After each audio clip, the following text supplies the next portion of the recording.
Assalamualaikum warahmatullahi wabarakatuh, rekan-rekan mahasiswa.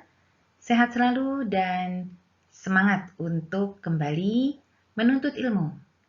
Pada mata kuliah Seminar Pengembangan Proposal Tesis kali ini, kita akan sama-sama mempelajari menyusun latar belakang masalah yang logis dan rasional.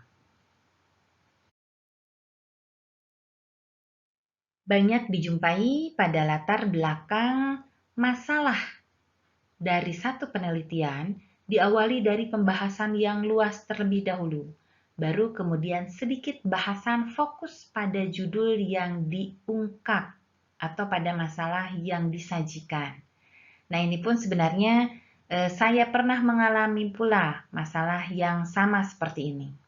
Sehingga dari proses belajar kita mengetahui bagaimana sebenarnya penulisan latar belakang masalah yang baik dan benar. Dan ini yang akan kita pelajari bersama. Latar belakang masalah berisi penjelasan tentang kebijakan dari pemerintah, teori atau konsep yang terkait dengan fokus masalah penelitian.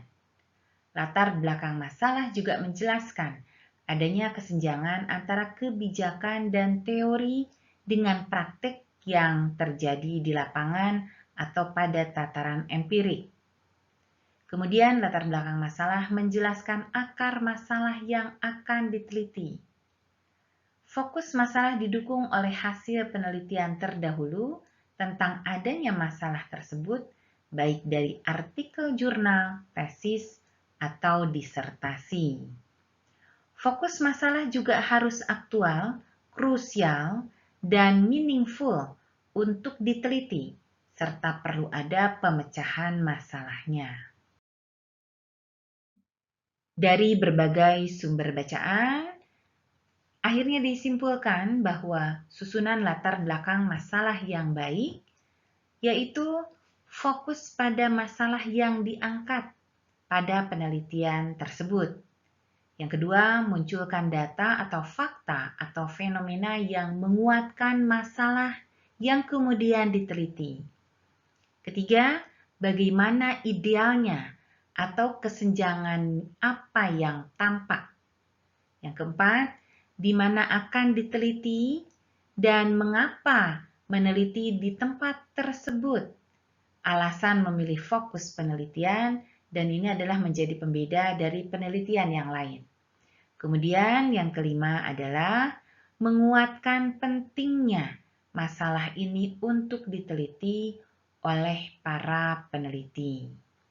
Sebagai contoh, ketika akan mengungkap satu judul, pengembangan perencanaan pembelajaran PAI pada perguruan tinggi dalam meminimalisir radikalisme dan intoleran.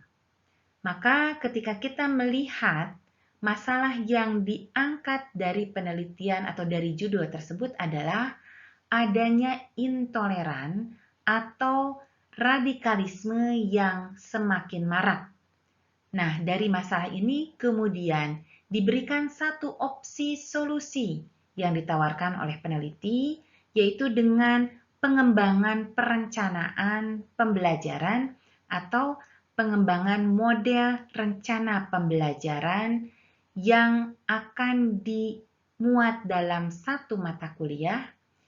Harapannya adalah untuk meminimalisir intoleran dan radikalisme. Misalnya dapat diungkap dalam mata kuliah Pendidikan Agama Islam atau Kewarganegaraan dan lainnya. Dan kesalahan pada penulisan latar belakang masalah ketika harusnya membahas tentang intoleran atau radikalisme di kalangan mahasiswa, kebanyakan para peneliti mengawali penulisan dengan mengungkapkan definisi-definisi, misalnya definisi pendidikan adalah sebagai usaha sadar dan seterusnya. Kemudian juga memunculkan tentang Undang-Undang Nomor 20 Tahun 2003 tentang Sistem Pendidikan Nasional dan seterusnya. Nah, untuk yang baik dari penulisan latar belakang masalah adalah difokuskan pada judul, masalah apa yang terjadi, data fakta yang terjadi, sebab masalah tersebut diungkap. Inilah yang penting untuk ditulis oleh para peneliti pada awal latar belakang masalah. Satu langkah menuju penuntasan penulisan tesis rekan-rekan mahasiswa. Semangat selalu. Sampai jumpa pada video pembelajaran selanjutnya. Wassalamualaikum warahmatullahi wabarakatuh.